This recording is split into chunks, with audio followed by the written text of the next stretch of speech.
Chapter 17 of The Count of Monte Cristo by Alexandre Dumas. Chapter 17. The Abbé's Chamber. After having passed with tolerable ease through the subterranean passage, which, however, did not admit of their holding themselves erect, the two friends reached the further end of the corridor, into which the Abbé's cell opened. From that point the passage became much narrower, and barely permitted one to creep through on hands and knees. The floor of the Abbé's cell was paved, and it had been by raising one of the stones in the most obscure corner that Faria had been able to commence the laborious task of which Dante had witnessed the completion. As he entered the chamber of his friend, Dante cast around one eager and searching glance in quest of the expected marvels, but nothing more than common met his view. "It is well," said the Abbé. "We have some hours before us. It is now just 12:15 o'clock. Instinctively, Dante turned round to observe by what watch or clock the Abbé had been able so accurately to specify the hour. "Look at this ray of light which enters by my window," said the Abbé, "and then observe the lines traced on the wall. Well, by means of these lines, which are in accordance with the double motion of the earth, and the ellipse it describes around the sun, I am enabled to ascertain the precise hour with more minuteness than if I possessed a watch, for that might be broken or deranged in its movements, while the sun and the earth never vary in their appointed paths." This last explanation was wholly lost upon Dante, who had always imagined from seeing the sun rise from behind the mountains and set in the Mediterranean that it moved, and not the earth. A double movement of the globe he inhabited, and of which he could feel nothing, appeared to him perfectly impossible. Each word that fell from his companion's lips seemed fraught with the mysteries of science, as worthy of digging out as of the gold and diamonds in the mines of Guzerat and Golconda, which he could just recollect having visited during a voyage made in his earliest youth. "Come," said he to the Abbé, "I am anxious to see your treasures." The Abbé smiled, and proceeding to the disused fireplace, raised by the help of his chisel a long stone, which had doubtless been the hearth, beneath which was a cavity of considerable depth, serving as a safe depository of the articles mentioned to Dante. "What do you wish to see first?" asked the Abbé. "Oh, your great work on the monarchy of Italy." Faria then drew forth from his hiding-place 3 or 4 rolls of linen, laid one over the other like folds of papyrus. These rolls consisted of slips of cloth about 4 inches wide and 18 long. They were all carefully numbered, and closely covered with writing, so legible that Dante could easily read it, as well as make out the sense, it being in Italian, a language he, as a Provençal, perfectly understood. "There," said he, "there is the work complete. I wrote the word finis at the end of the 68th strip about a week ago. I have torn up 2 of my shirts, and as many handkerchiefs as I was master of, to complete the precious pages.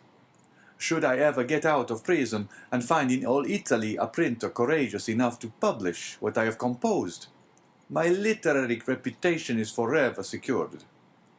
"I see," answered Dante. "Now let me behold the curious pens with which you have written your work." "Look," said Faria, showing to the young man a slender stick about 6 inches long, and much resembling the size of the handle of a fine painting brush, to the end of which was tied, by a piece of thread, one of those cartilages of which the Abbé had before spoken to Dante. It was pointed, and divided at the nib like an ordinary pen. Dante examined it with intense admiration, then looked around to see the instrument with which it had been shaped so correctly into form.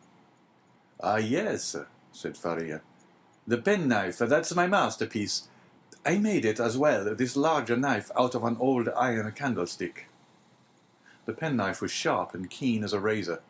As for the other knife, it would serve a double purpose, and with it one cut and thrust. Dante examined the various articles shown to him with the same attention that he had bestowed on the curiosities and strange tools exhibited in the shops at Marseilles as the works of the savages in the South Seas, from whence they had been brought by the different trading vessels. "As for the ink," said Faria, "I told you I managed to obtain that, and I only just made it from time to time as I require it."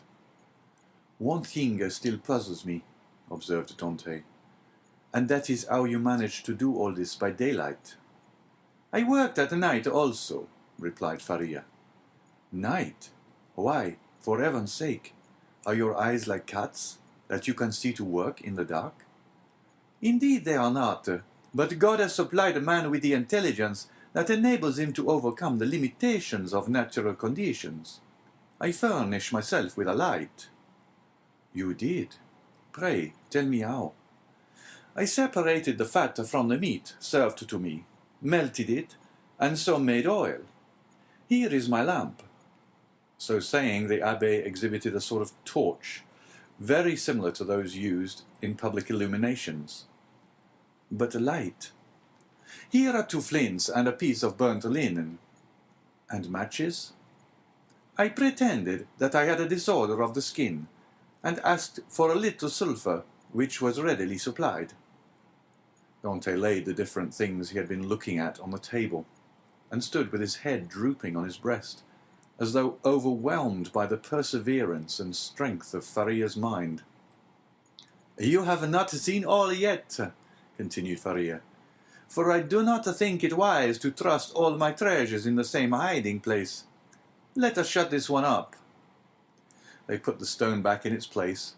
The abbé sprinkled a little dust over it to conceal the traces of its having been removed, rubbed his foot well on it to make it assume the same appearance as the other, and then, going towards his bed, he removed it from the spot it stood in. Behind the head of the bed, and concealed by a stone fitting in so closely as to defy all suspicion, was a hollow space, and in this space a ladder of cords between 25 and 38 feet in length. Dante closely and eagerly examined it. He found it firm, solid, and compact enough to bear any weight. "Who supplied you with the materials for making this wonderful work?" "I tore up several of my shirts, and ripped out the seams in the sheets of my bed, during my 3 years' imprisonment at Fenestrelle, and when I was removed to the Château d'If, I managed to bring the ravellings with me, so that I have been able to finish my work here." "And was it not discovered that your sheets were unhemmed?" "Oh no, for when I had taken out the thread I required, I hemmed the edges over again." "With what?" "With this needle," said the abbé, as opening his ragged vestments he showed Dante a long, sharp fishbone, with a small perforated eye for the thread, a small portion of which still remained in it. "I once thought," continued Faria, "of removing these iron bars and letting myself down from the window, which, as you see, is somewhat wider than yours, although I should have enlarged it still more, preparatory to my flight. However, I discovered that I should merely have dropped into a sort of inner court, and I therefore renounced the project altogether as too full of risk and danger. Nevertheless, I carefully preserved my ladder against one of those unforeseen opportunities of which I spoke just now, and which sudden chance frequently brings about."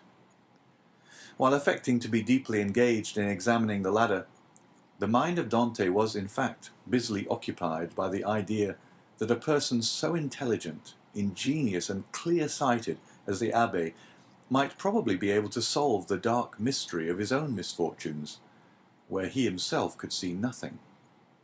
"What are you thinking of?" asked the abbé smilingly, imputing the deep abstraction in which his visitor was plunged to the excess of his awe and wonder. "I was reflecting, in the first place," replied Dante, "upon the enormous degree of intelligence and ability you must have employed to reach the high perfection to which you have attained. What would you not have accomplished if you had been free?" "Possibly nothing at all. The overflow of my brain would probably, in a state of freedom, have evaporated in 1,000 follies.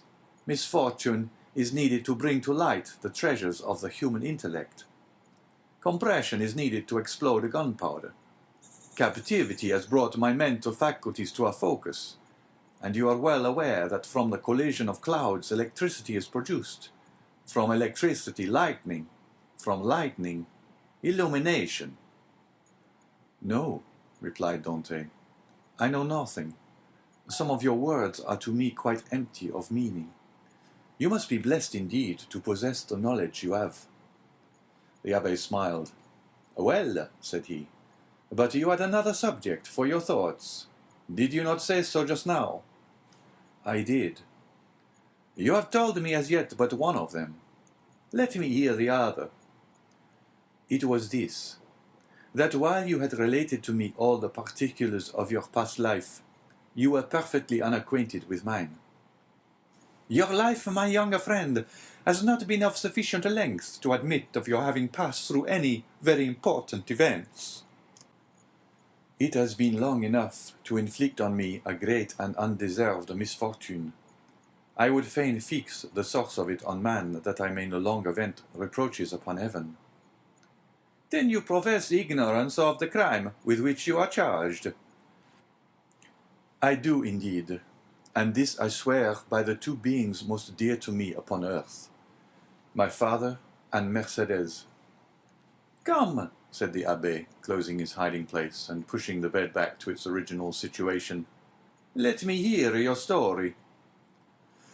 Dante obeyed and commenced what he called his history, but which consisted only of the account of a voyage to India and 2 or 3 voyages to the Levant, until he arrived at the recital of his last cruise, with the death of Captain Leclerc, and the receipt of a packet to be delivered by himself to the Grand Marshal. His interview with that personage, and his receiving, in place of the packet brought, a letter addressed to a Monsieur Noirtier, his arrival at Marseille and interview with his father, his affection for Mercedes and their nuptial feast, his arrest and subsequent examination, his temporary detention at the Palais de Justice, and his final imprisonment in the Château d'If. From this point everything was a blank to Dante. He knew nothing more, not even the length of time he had been imprisoned. His recital finished, the abbé reflected long and earnestly. "There is," said he at the end of his meditations, "a clever maxim, which bears upon what I was saying to you some little while ago, and that is that unless wicked ideas take root in a naturally depraved mind, human nature in a right and wholesome state revolts at crime. Still, from an artificial civilization have originated wants, vices, and false tastes, which occasionally become so powerful as to stifle within us all good feelings, and ultimately to lead us into guilt and wickedness. From this view of things, then comes the axiom that if you visit to discover the author of any bad action, seek first to discover the person to whom the perpetration of that bad action could be in any way advantageous. And now to apply it in your case, to whom could your disappearance have been serviceable?" "To no one, by heaven. I was a very insignificant person." "Do not speak thus, for your reply evinces neither logic nor philosophy. Everything is relative, my dear young friend, from the king who stands in the way of his successor, to the employee who keeps his rival out of a place. Now, in the event of the king's death, his successor inherits a crown. When the employee dies, the supernumerary steps into his shoes and receives his salary of 12,000 livres. Well, these 12,000 livres are his civil list, and are as essential to him as the 12 millions of a king.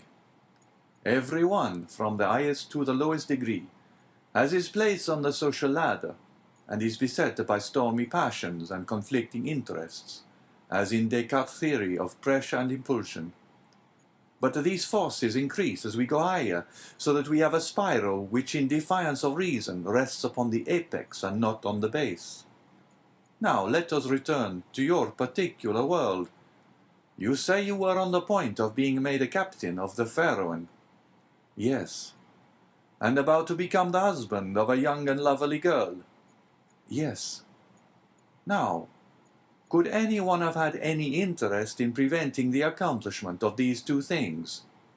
But let us first settle the question as to its being the interest of anyone to hinder you from being captain of the Pharaon. What say you?" I cannot believe such was the case. I was generally liked on board, and had the sailors possessed the right of selecting a captain themselves, I feel convinced their choice would have fallen on me. There was only one person among the crew who had any feeling of ill will towards me. I had quarrelled with him some time previously, and had even challenged him to fight me, but he refused. Now we are getting on. And what was this man's name? Danglars. What rank did he hold on board? He was supercargo. And had you been a captain, should you have retained him in his employment? Not if the choice had remained with me, for I had frequently observed inaccuracies in his accounts. Good again. Now then tell me, was any person present during your last conversation with Captain Leclerc? No, we were quite alone. Could your conversation have been overheard by anyone? It might, for the cabin door was open. And stay, now, I recollect. Danglars himself passed by just as Captain Leclerc was giving me the packet for the Grand Marshal. That's better, cried the Abbé. Now we are on the right ascent. Did you take anybody with you when you put into the port of Elba? Nobody. Somebody there received your packet, and gave you a letter in place of it, I think. Yes, the Grand Marshal did. And what did you do with that letter? Put it into my portfolio. You had your portfolio with you, then? Now, how could a sailor find room in his pocket for a portfolio large enough to contain an official letter? You are right, it was left on board. Then it was not until your return to the ship that you put the letter in the portfolio? No. And what did you do with this same letter while returning from the Porto Ferraio to the vessel? I carried it in my hand. So that when you went on board the Pharaon, everybody could see that you held a letter in your hand? Yes. Danglars as well as the rest? Danglars as well as others. Now listen to me, and try to recall every circumstance attending your arrest. Do you recollect the words in which the information against you was formulated? Oh yes, I read it over 3 times, and the words sank deeply into my memory. Repeat it to me. Dante paused a moment, then said, This is it, word for word. The king's attorney is informed by a friend to the throne and religion that one Edmond Dantès, mate on board the Pharaon, this day arrived from Smyrna, after having touched at Naples and Porto Ferraio, has been entrusted by Murat with a packet for the usurper, again by the usurper, with a letter for the Bonapartist Club in Paris. This proof of his guilt may be procured by his immediate arrest, as the letter will be found either about his person, at his father's residence, or in his cabin on board the Pharaon. The Abbé shrugged his shoulders.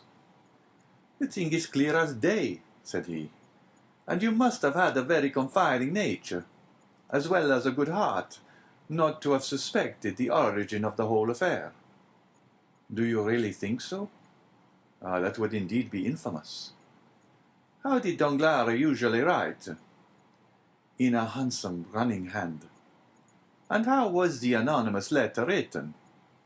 Backhanded. Again the Abbé smiled. Disguised? It was very boldly written, if disguised. Stop a bit, said the Abbé, taking up what he called his pen, and after dipping it into the ink, he wrote on a piece of prepared linen with his left hand the first 2 or 3 words of the accusation. Dante drew back and gazed on the Abbé with sensation almost amounting to terror. How very astonishing, cried he at length. Why, your writing exactly resembles that of the accusation.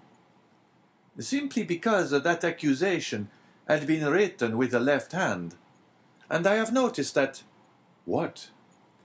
That while the writing of different persons done with the right hand varies, that performed with the left hand is invariably uniform. You have evidently seen and observed everything. Let us proceed. Oh, yes, yes. Now, as regards the second question. I am listening. Was there any person whose interest it was to prevent your marriage with Mercedes? Yes, a young man who loved her. And his name was? Fernand. This is a Spanish name, I think. He was a Catalan. You imagine him capable of writing the letter? Oh no, he would more likely have got rid of me by sticking a knife into me. That is in a strict accordance with the Spanish character. An assassination they will unhesitatingly commit, but an act of cowardice, never. Besides, said Dante, the various circumstances mentioned in the letter were wholly unknown to him. You had never spoken of them yourself to anyone? To no one. Not even to your mistress? No, not even to my betrothed. Then it is a Danglars. I feel quite sure of it now. Wait a little. Pray, was Danglars acquainted with Fernand? No. Yes, he was. Now I recollect. What? To have seen them both sitting at table together under an arbour at Père Pamphil's the evening before the day fixed for my wedding. They were in earnest conversation. Danglars was joking in a friendly way, but Fernand looked pale and agitated. Were they alone? There was a third person with them, whom I knew perfectly well, and who had in all probability made their acquaintance. He was a tailor named Caderousse, but he was very drunk. Stay, how strange, that it should not have occurred to me before. Now I remember quite well that on the table round which they were sitting were pens, ink, and paper. Oh, the heartless, treacherous scoundrels! Exclaimed Dante, pressing his hand to his throbbing brows. Is there anything else I can assist you in discovering, besides the villainy of your friends? Inquired the abbé with a laugh. Yes, yes, replied Dante eagerly. I would beg of you, who see so completely to the depths of things, and to whom the greatest mystery seems but an easy riddle, to explain to me how it was that I underwent no second examination, was never brought to trial, and above all, was condemned without ever having had sentence passed on me. That is altogether a different and more serious matter, responded the abbé. The ways of justice are frequently too dark and mysterious to be easily penetrated. All we have hitherto done in the matter has been child's play. If you wish me to enter upon the more difficult part of the business, you must assist me by the most minute information on every point. Pray ask me whatever question you please, for in good truth you see more clearly into my life than I do myself. In the first place, then who examined you? The king's attorney, his deputy, or a magistrate? The deputy. Was he young or older? About 6 or 27 years of age, I should say. So, answered the abbé, old enough to be ambitious, but too young to be corrupt. And how did he treat you? With more of mildness than severity. Did you tell him your whole story? I did. And did his conduct change at all in the course of your examination? He did appear much disturbed when he read the letter that had brought me into this scrape. He seemed quite overcome by my misfortune. By your misfortune? Yes. Then you feel quite sure that it was the misfortune he deplored. He gave me one great proof of his sympathy at any rate. And that? He burnt the sole evidence that could at all have criminated me. What, the accusation? No, the letter. Are you sure? I saw it done. That alters the case. This man might after all be a great scoundrel than you have thought possible. Upon my word, said Dante, you make me shudder.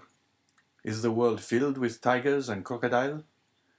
Yes, and remember that two-legged tigers and crocodiles are more dangerous than the others. Never mind. Let us go on. With all my heart. You tell me he burned the letter. He did, saying at the same time, "You see, I thus destroy the only proof existing against you." This action is somewhat too sublime to be natural. You think so? I am sure of it. To whom was this letter addressed? To Monsieur Noirtier, numéro 13, Coqueron, Paris. Now can you conceive of any interest that your heroic deputy could possibly have had in the destruction of that letter? Why, it is not altogether impossible. He might have had, for he made me promise several times never to speak of that letter to anyone, assuring me he so advised me for my own interest. And more than this, he insisted on my taking a solemn oath never to utter the name mentioned in the address. Noirtier, repeated the Abbé. Noirtier. I knew a person of that name at the court of the Queen of Etruria, a Noirtier, who had been a Girondin during the Revolution. What was your deputy called?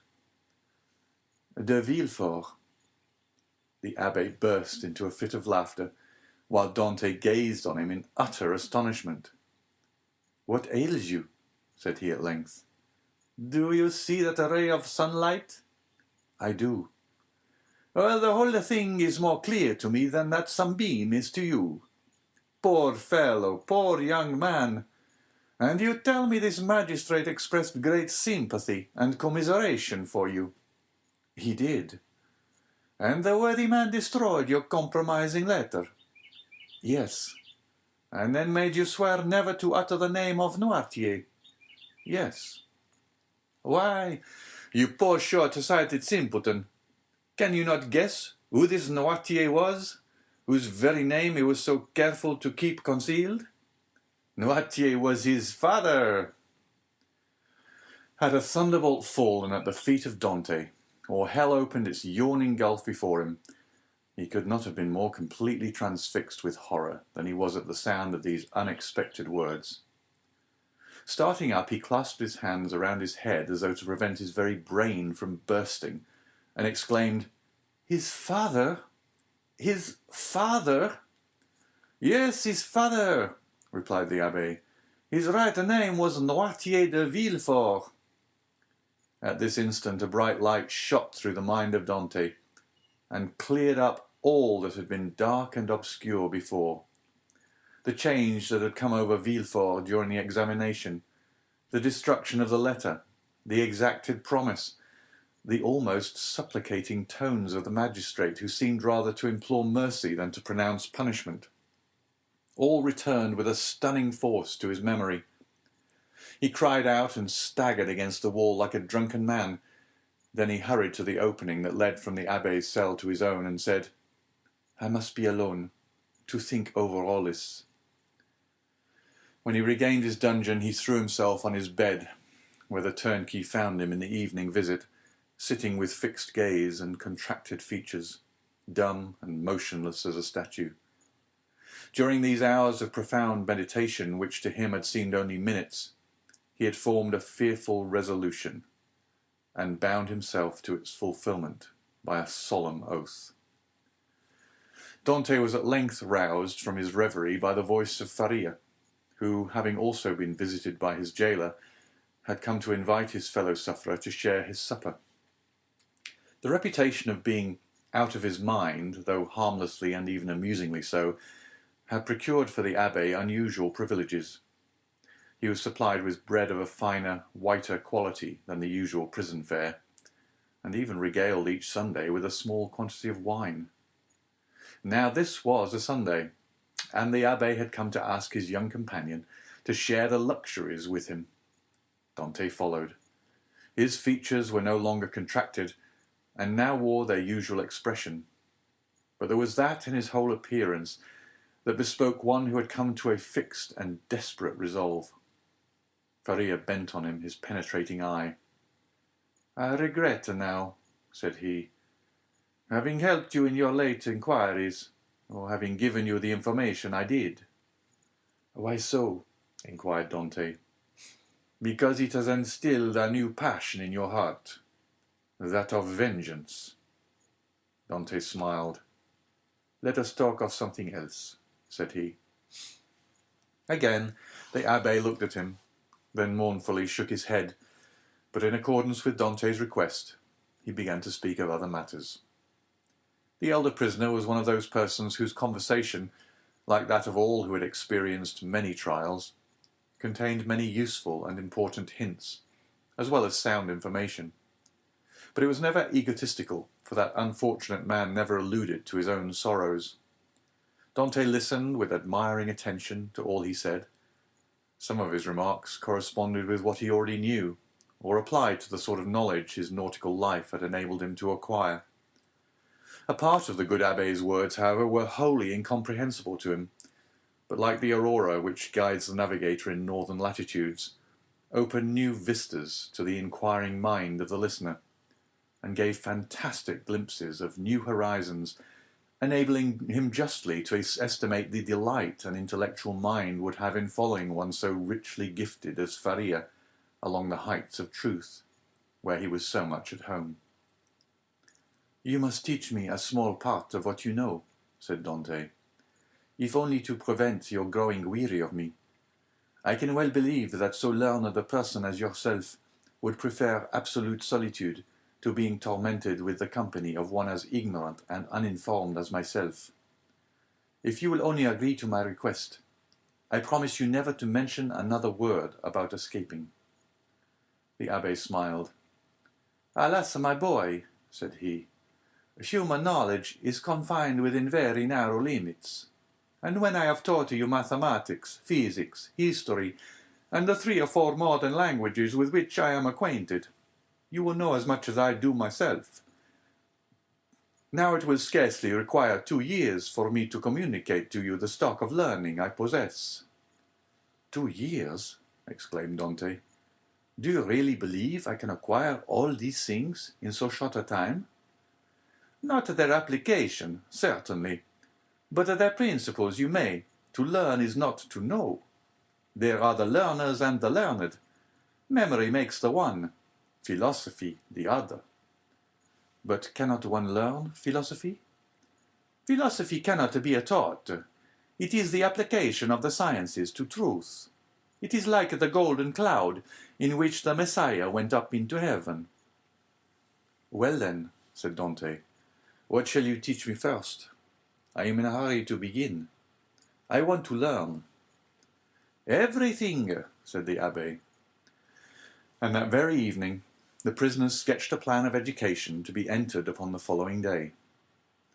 Dante possessed a prodigious memory, combined with an astonishing quickness and readiness of conception. The mathematical turn of his mind rendered him apt at all kinds of calculation, while his naturally poetical feelings threw a light and pleasing veil over the dry reality of arithmetical computation, or the rigid severity of geometry.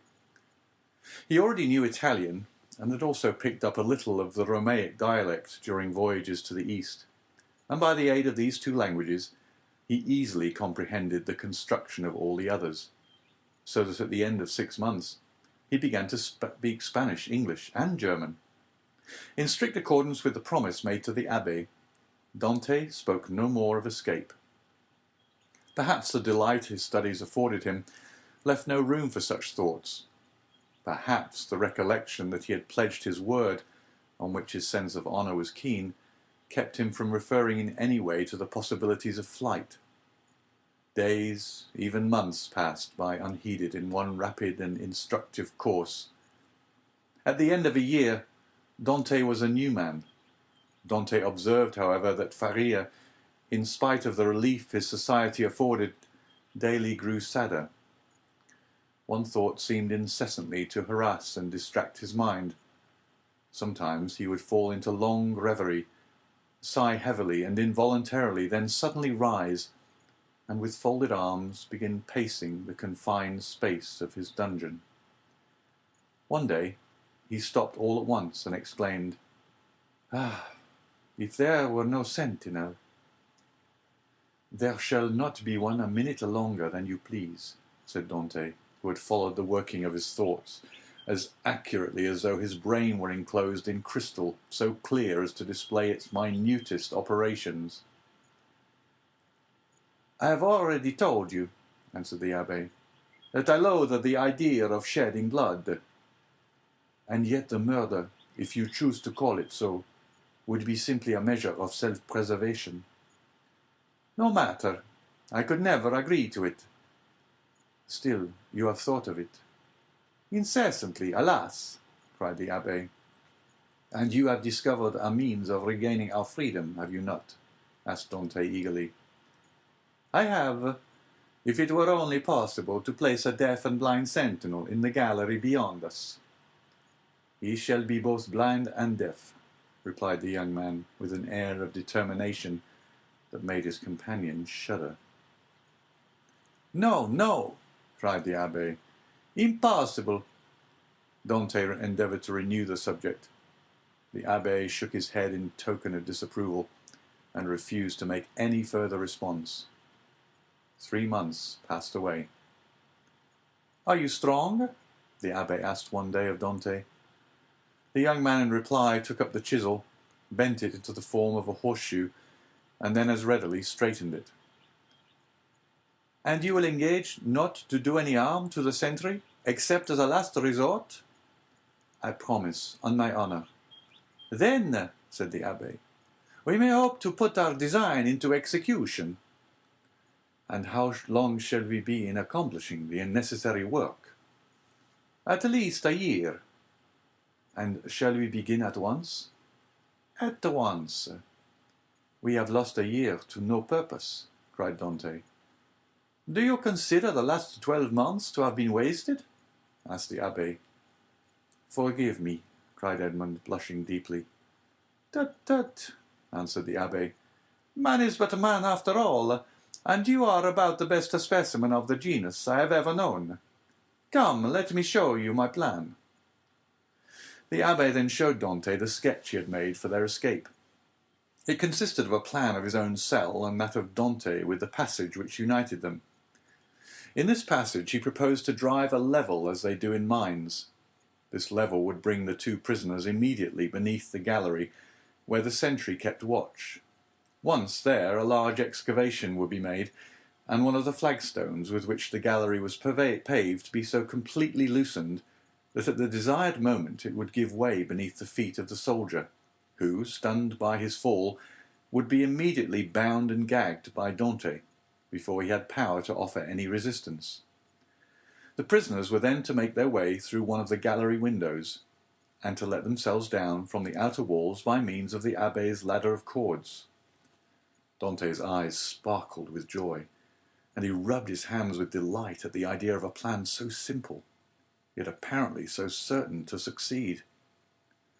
That very day the miners began their labours, with a vigour and alacrity proportional to their long rest from fatigue and their hopes of ultimate success. Nothing interrupted the progress of the work, except the necessity that each was under of returning to his cell in anticipation of the turnkey's visits. They had learned to distinguish the almost imperceptible sound of his footsteps as he descended towards their dungeons, and happily never failed of being prepared for his coming.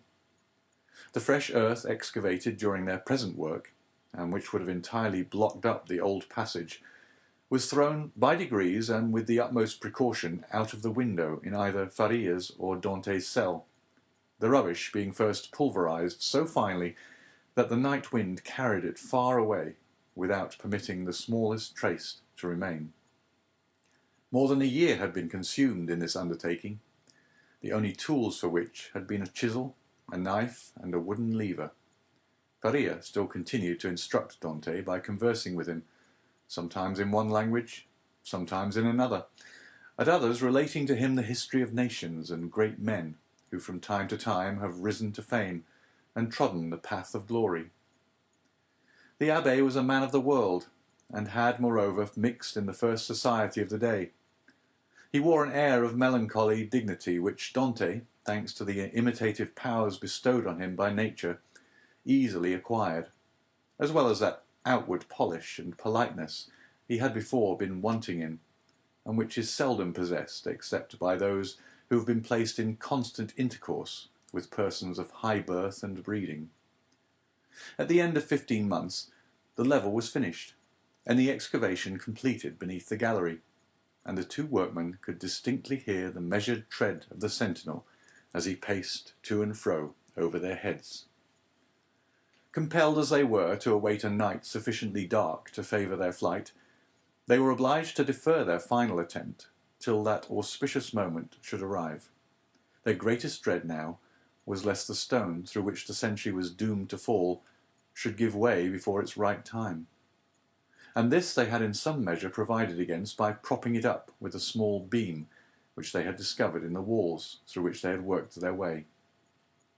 Dante was occupied in arranging this piece of wood when he heard Faria, who had remained in Edmond's cell for the purpose of cutting a peg to secure their rope ladder, call to him in a tone indicative of great suffering. Dante hastened to his dungeon, where he found him standing in the middle of the room, pale as death, his forehead streaming with perspiration, and his hands clinched tightly together. "Gracious heavens!" exclaimed Dante. "What is the matter? What has happened?" "Quick, quick!" returned the abbé. "Listen to what I have to say."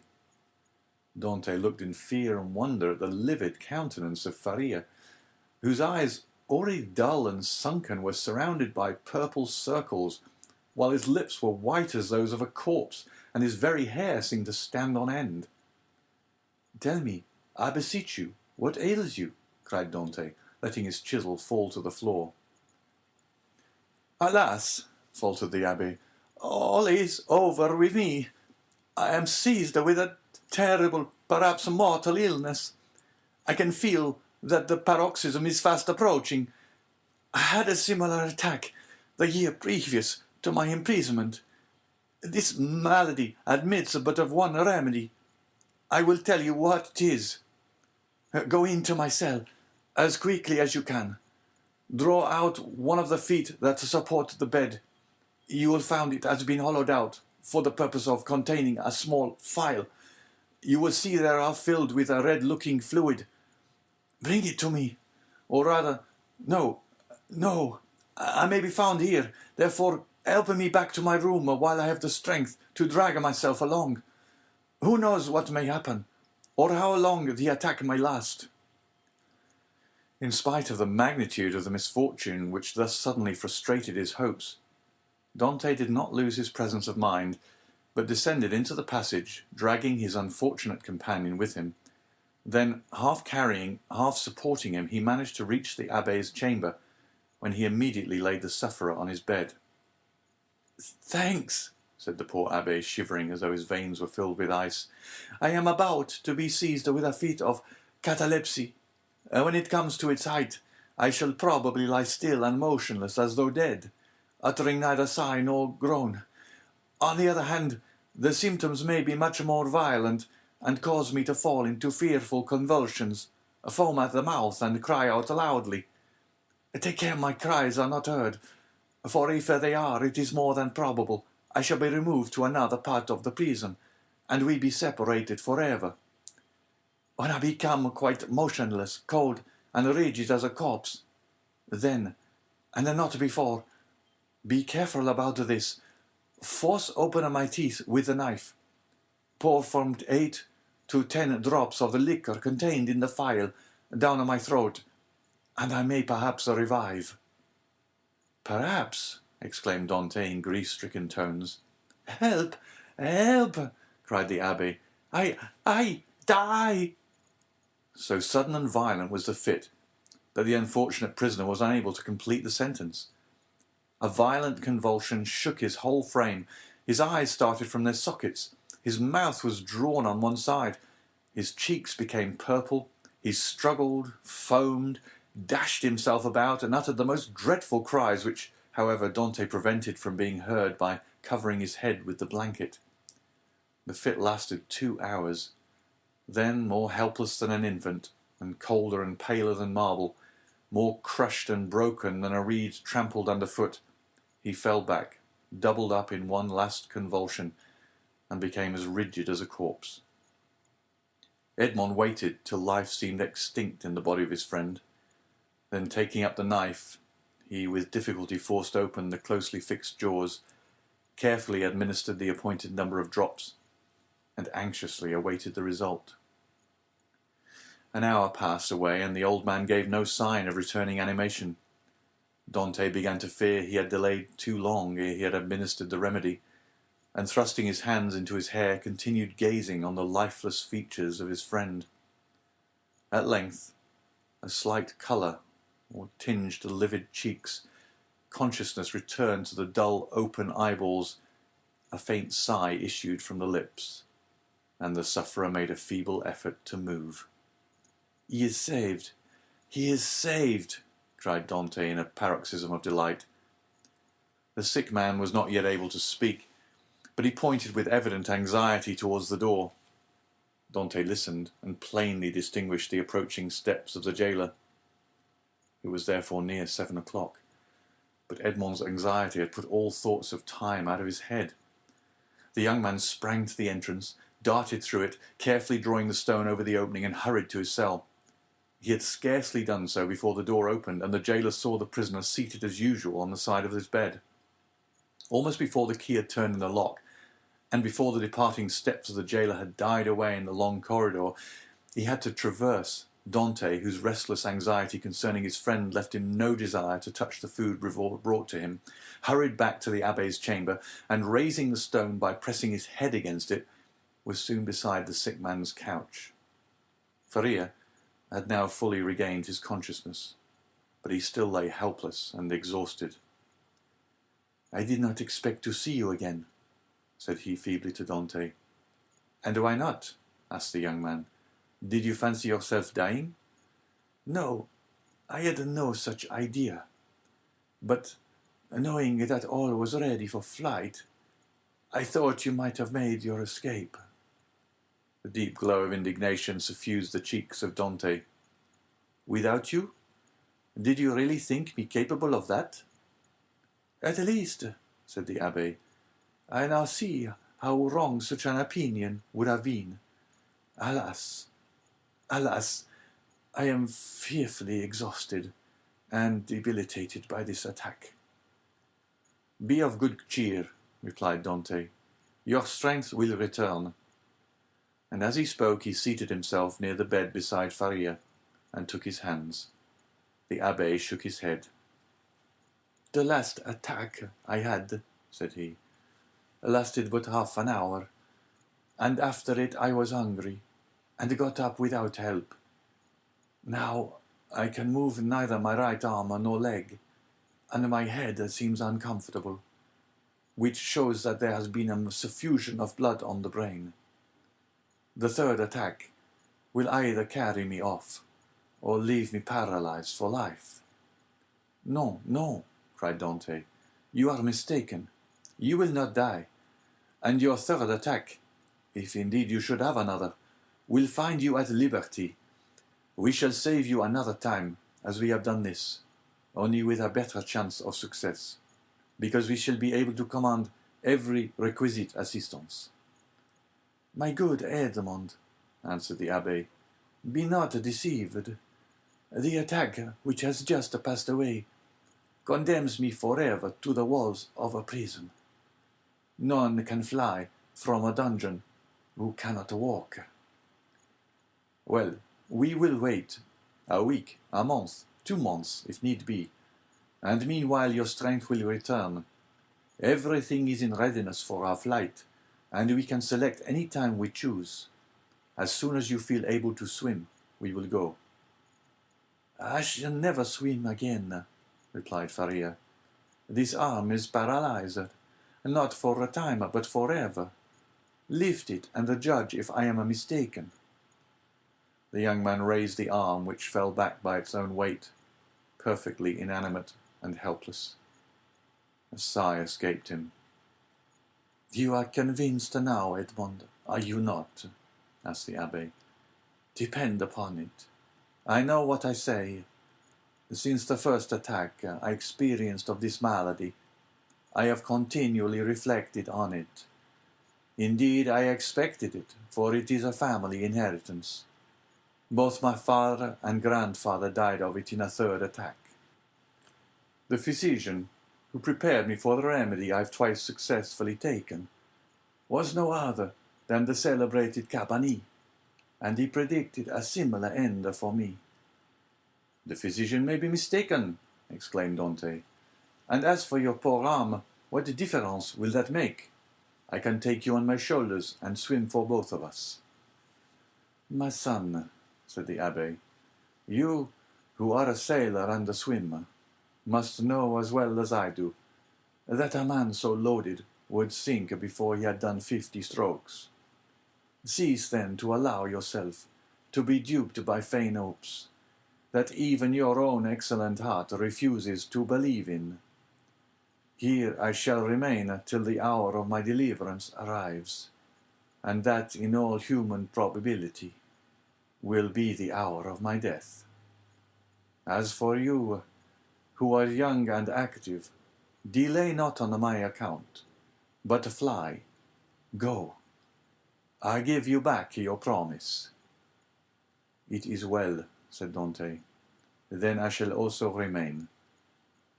Then rising and extending his hand with an air of solemnity over the old man's head, he slowly added, "By the blood of Christ, I swear never to leave you while you live." Faria gazed fondly on his noble-minded, single-hearted, high-principled young friend, and read in his countenance ample confirmation of the sincerity of his devotion and the loyalty of his purpose. "Thanks," murmured the invalid, extending one hand. "I accept. You may one of these days reap the reward of your disinterested devotion. But as I cannot, and you will not quit this place, it becomes necessary to fill up the excavation beneath the soldier's gallery. He might, by chance, hear the hollow sound of his footsteps, and call the attention of his officer to the circumstance. That would bring about a discovery which would inevitably lead to our being separated. Go, then, and set about this work in which, unhappily, I can offer you no assistance. Keep at it all night, if necessary, and do not return here tomorrow till after the jailer is visited me.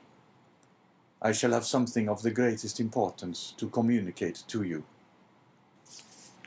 Dante took the hand of the abbé in his, and affectionately pressed it. Faria smiled encouragingly on him, and the young man retired to his task in the spirit of obedience and respect which he had sworn to show towards his aged friend. End of chapter 17.